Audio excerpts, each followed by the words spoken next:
This podcast is brought to you by Most Valuable Podcasts, leading the league in podcasting entertainment. Welcome, ladies and gentlemen, boys and girls, children of all ages. This is a Fast Break Podcast. I'm your host, Sean Anderson. We are officially into the 2017-2018 NBA season. Now with our NBA playoff predictions, we're doing it on the night that NBA preseason starts. Alongside me is Ricky Widmer. What's up, guys? And Dave Oster. Basketball is finally back. And we are so excited. I missed out on the Carmelo Anthony trade, which I'm bummed out about. We also have today's International Podcast Day. Oh, there we go. Recording this on International Podcast Day. And guess what? This is the best part. Yeah. They will not be listening to it on the International Podcast but we're Day. recording it on International Podcast That is true. Had to mention It's a spirit, you know? Yeah, we are excited to bring a great podcast to you guys here on YouTube, and we're also glad to bring it to you on Blog Talk Radio for all those people listening, and also want to give a shout out to Jake over on Patreon. He helped us out, so if you do want to go check that out, patreon.com/mostvaluablepodcast. Join Jake and then Donnie and the lovely people over there. Definitely go check it out. We got some cool perks, and I think Jake is now going to be on a podcast. He's going to be on one every month. So we will every month. So you guys will be hearing Jake soon. So definitely go check that out if you haven't. But let's get into it. We're doing our playoff predictions for the 2017-2018 NBA season. We're going to start in the Western Conference, go to the Eastern Conference, and then the third video and third segment will just be going through the actual playoffs. So Dave, let's go to you first. We're going to go to the Western Conference. Run through your 1 through 8 teams. Sure. At number 8, I've got the Timberwolves. Number 7, the Pelicans, and I'm going to get some shit about that. Number 6, the Nuggets. 5, the Blazers. 4, the Thunder, even though they got those acquisitions. 3, the Spurs. 2, the Rockets. 1, of course, the Warriors. And let's before we go to Ricky, I want to talk a little bit about the Pelicans. You can say people are going to give you shit about that. I think people are also going to give a shit about the Timberwolves as well, because, again, looking back at this last week, I know you guys changed it a bit, but the Timberwolves still take it too, right? They're still the second best team in our rankings. So, again, we want to clear up that, yes, everyone hated our rankings, which is fine. You can hate our rankings. Totally but allowed. those will not reflect into our playoffs, as Dave has the Timberwolves at 8. But when you're looking at the Pelicans, why do you have them at 7 over, say, the Timberwolves, and why are you so high on them? Or I just think, high, at least, making the playoffs? Yeah, no, I think matchup-wise, they're a nightmare for other teams. They have the best front court in the NBA, and their backcourt's solid. Like, honestly, their weakest spot is small forward, and that one isn't even terrible. It's just there's still some questions there. I just think that the duo of AD and Boogie right now is miles in front of any other bigs in the league. There's no one who can compete with that. And because of that, I just think it gives them such an advantage. The biggest question then is, Rondo. Do we expect to see the Rondo from, playoff Rondo? Do we expect to see the Kings Rondo where he's stat stuffing?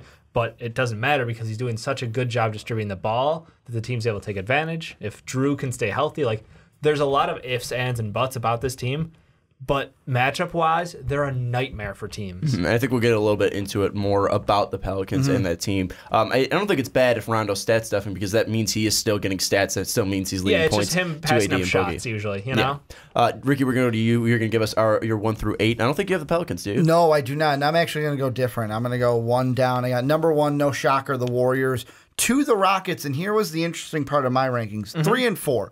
Of course, it was going to be the Thunder and the Spurs, but what do? I first put it Spurs-Thunder, then I switched it Thunder-Spurs. That's what I ended up with. Then the big one. People are going to give you shit about the Pelicans. How about the T-Wolves at 5? Jimmy Butler bringing them to the 5th seed. The unprovenness. Then I've got the Memphis Grizzlies at 6, the Portland Trail Blazers at 7, and then rounding out my top 8, the Denver Nuggets. And since I asked Dave a question about his, I'll ask a question about you. You're the only person with the Grizzlies in his playoffs. So looking at the Grizzlies, why'd you put them not only in the playoffs, but at 6? I look at that team. Well, I look at the West as a whole first, and I look at the Grizzlies and I go, they still got Mike Conley. They still got Marc Gasol. The big question to me is Chandler Parsons. What can he bring to this team? Can he even be on the court? Because it's an injury question for him. They're also a well-coached group.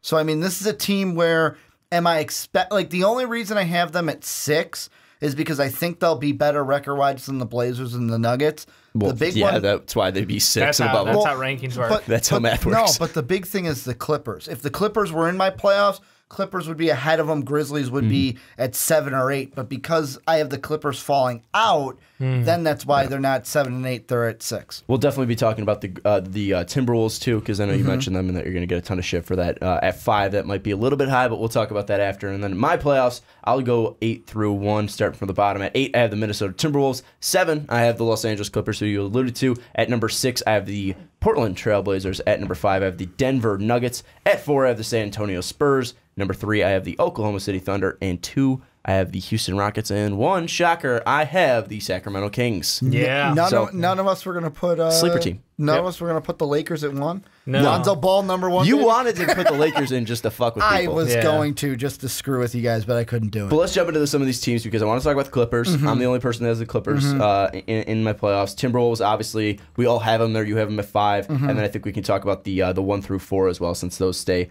around the same. And let's jump into the Timberwolves talk because I think that's going to be a lot of things that we get called out for. The fact that we all have them in the playoffs, and then Ricky has them at 5. We obviously got a ton of shit for having them at 2 in our power ranking because, again, that doesn't really reflect on our actual thoughts about the teams. But, Ricky, why do you have them at 5? Because 5 still does seem pretty high. I mean, this was a spot last year where the Utah Jazz were able to take it. Now losing Gordon Hayward, we have the Jazz all falling out, which I think is surprising. Yeah. Why are the Timberwolves going to be taking over that Jazz spot? When I look at everything, like, it's with the T-Wolves and everything, it's a big picture thing in the West. There's a lot of moving pieces. First off, you mentioned the Jazz, so they were able to do it. Gordon Hayward and everything that they're going through, I think they're a team that could lose between like 15 to 20 games off of. So they're not a 50-game winner this year. They'd be maybe low 40s at the best without Gordon Hayward. They're still a good team. Don't think they're going to be playoff bound this time. You got the Pelicans, who Dave mentioned. They had Rondo. They've got Drew Holiday now. They've got that backcourt. They can move up because think about it. They didn't have DeMarcus Cousins all of last year. So they can move up in wins. I think Denver will be better. I think that the Clippers, the interesting thing is how many wins do you think Chris Paul adds to that team? I think he's another one. This is a team that loses. Takes away from that team. It takes away. I would say, and this is going to be very, maybe a little over the top, but I think Chris Paul can, by having him not on a team, that could take away 20 wins away from the Clippers as well. I have them falling out. And then with the Timberwolves, what they had, Jimmy Butler, you got Crawford now on the bench. You bring in veteran leadership like Taj Gibson. Cat doesn't need to be the end-all, be-all. Of course, he's going to be, like, he's not going to be the number 1 scoring option. You got Jimmy there. Really? You got Jimmy there to take the final shot, but Cat can be that top scoring option, but it doesn't have to feel like he has to do it all on his own. And one thing I want to mention, I did get it wrong. Jazz were 4 last year. Clippers were 5, so they'd be taking the Timberwolves spot in some ways. But you say that the Clippers would be losing 20 wins. Last year they had 51 wins. Last year the Minnesota Timberwolves had 31 wins. So you're pretty much taking away 20 wins from the Clippers and adding 20 wins to the T-Wolves to get them back to that 5th spot. And the thing with the Clippers, which is interesting, is they've got a lot to deal with. First off, they lose Chris Paul. Yeah. And we talk about Milos, but we don't know what Milos is going to add to this. We don't know if that's going to be enough to fill the void of Chris Paul. It's not. Plus, let's be honest. Chris Paul is a top 3 point guard and is probably a top 10 all-time in the NBA. He's not going to fill the role, but it's at least you have to slow the gap a little bit, and you have a veteran point guard in Pat Bev who can play great defense and can shoot from the outside. And Milos is coming in as a playmaker, and he is a veteran, with his age at least. So I mean, he's a guy that isn't going to be completely scared by the NBA game. So at least he'll be able to pass it off to guys like Blake and DeAndre and Danilo Gallinari. So at least it's not too much you're asking from him just to pass the ball to guys like Blake Griffin and DeAndre Jordan. On top of it, and this is the reason why I didn't have the Clippers in my playoff, this is kind of a prediction on me.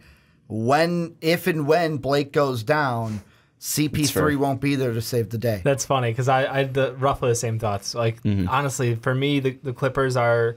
Like, the West is like a 10-team deep, like, playoff quality. Well, I want to bring that up before you get into that, because I think Ricky alluded to it a little bit, but looking at the teams that probably are for sure not making the playoffs, the Lakers and Suns, as we both did not put them in there. Correct. I would say the Kings, even though I would like them. I was gonna go up as well. So the Lakers and Suns for sure. Yep.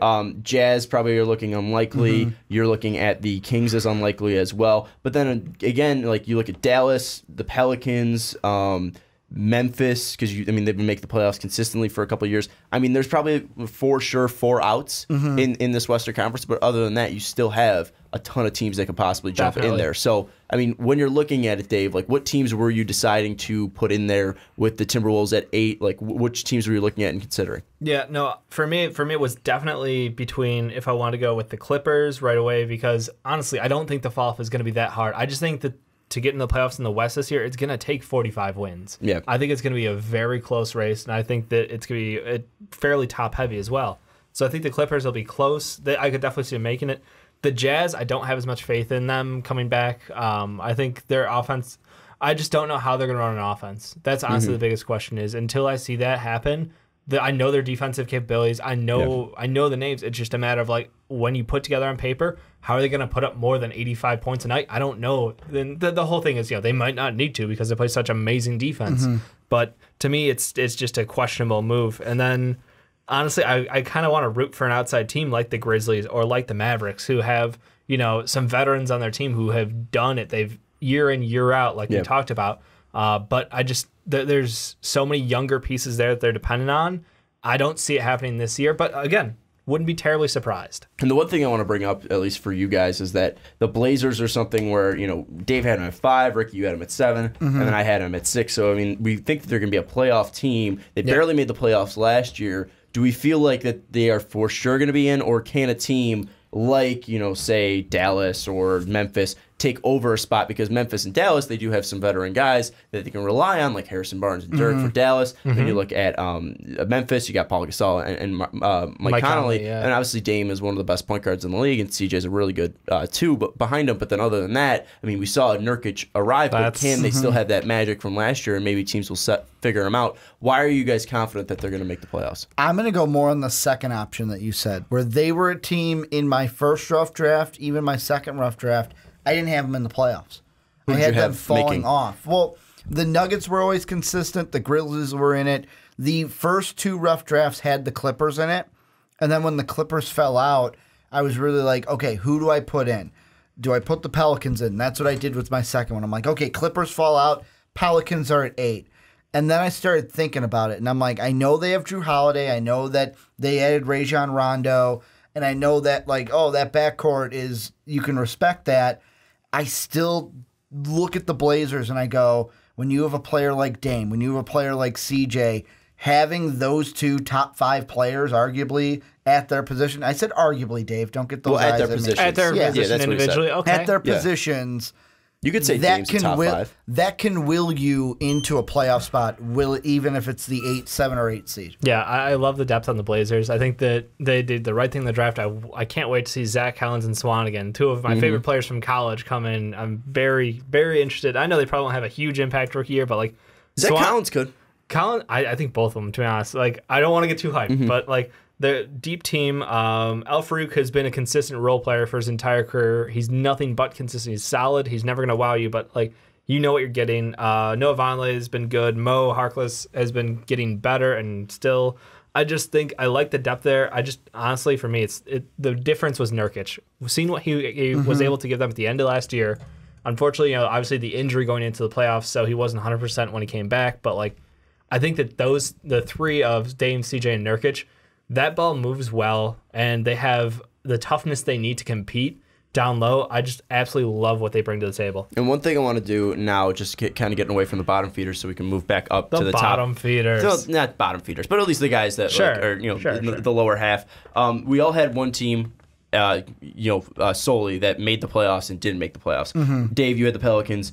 Ricky, you had the Grizzlies, and I had the Clippers. And I want to kind of make an argument for each single team that we picked over the other ones. So the 3 teams that we have to defend them against, Dave, you're going to be defending the Pelicans over the Grizzlies and Clippers. Ricky, you're going to be defending the Grizzlies over the Clippers and Pelicans, and I will be defending the Clippers over the Grizzlies and Pelicans. All right, we got the idea. So Dave, I'm going to go to you first. Defend the Pelicans over the Grizzlies and Clippers, and why they are more likely to be a playoff team compared to the other 2 teams. Sure. It's easy. Between DeMarcus Cousins and Anthony Davis, you have over 50 points a game, you have over 20 rebounds a game, and you have the best tandem of bigs in the NBA today. On top of that, you have the point guard who led the NBA in assists 2 years ago and is now paired up with the guy who pretty much one Boogie plus one Rondo was 11 assists a game for Rondo.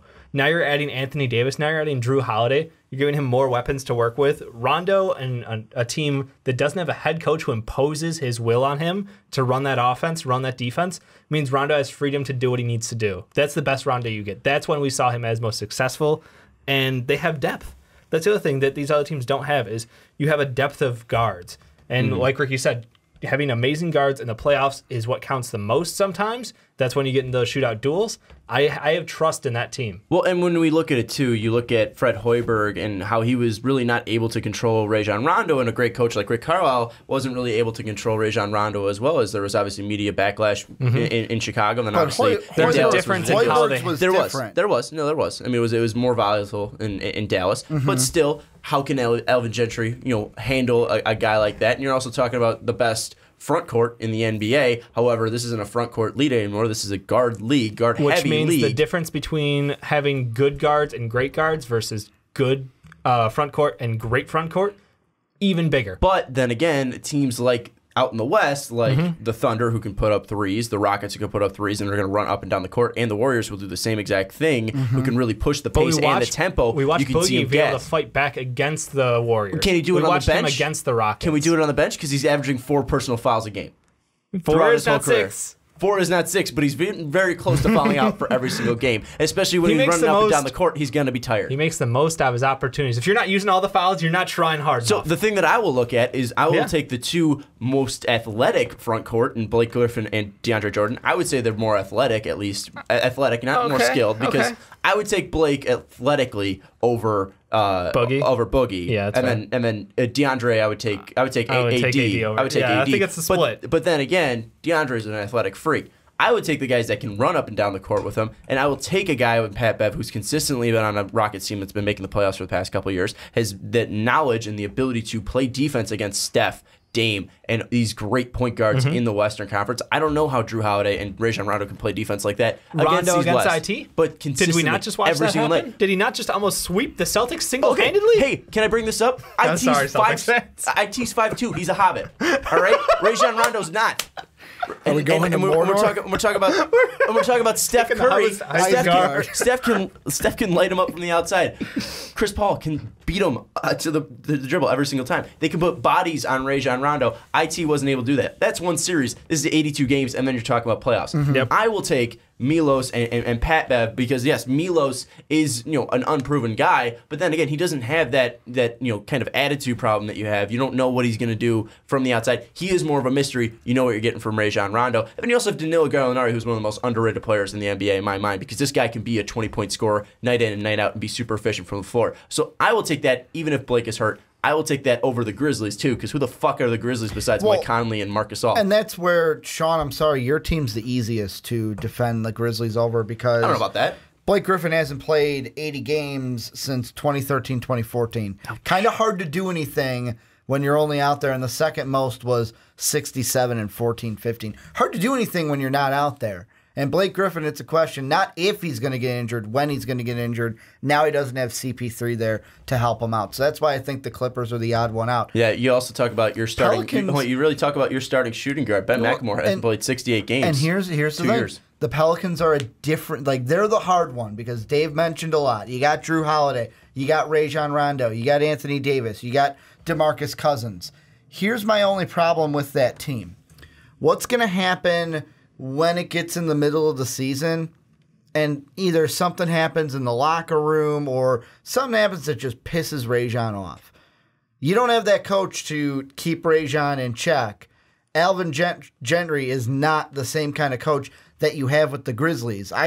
The best thing the Grizzlies have is coaching. Take that That's for the data. best thing. You can take that for data. Also, another thing you can take for data, this Grizzly team since 2010, 2011, doesn't care who's at the helm. Could be Lionel Hollins, could be Jaeger Bombs, could be David Fizdale, they make the playoffs. And one thing, just what they do. And also you look at the Clippers. They've also been making the playoffs consistently. Yeah. It's not like they have not been doing it. They've been making the playoffs. But this is the year they don't have CP3. And since you took a shot at the health, Chandler Parsons has never played 80 games in his career. Yeah, but they can make the playoffs without Chandler Parsons. Can they? Because they don't have any offense besides Mike Conley and Marc Gasol. And I will take. They just lost Didn't they Zebo. I mean, that's why. That's the thing is you lost your big scoring big. So honestly, like for me, dude, your team is like whoever they're rolling in off the D League. Yeah, I'm sorry. Like that is not going to happen. Ennis. Ooh, shit.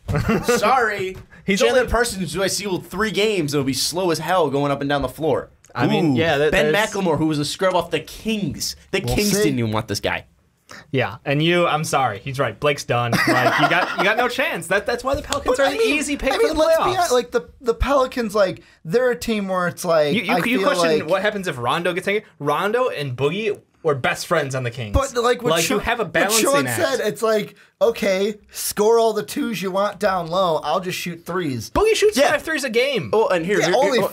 But here's the other thing. His team can't shoot 3s. Who's shooting 3s on that team? Ben McLemore? Oh no, Gasol. I'm talking about when we get to like the Rockets and Warriors and those kind of because that's who the Pelicans your would play team round can't one. shoot 3s. But we're No, talking I'm about not getting to the saying I playoffs. can't. We're talking about getting to the No, playoffs I know. I'm right just now. saying, if you do get to the playoffs, you're not going anywhere. I have 'cause you can't Austin make- Rivers.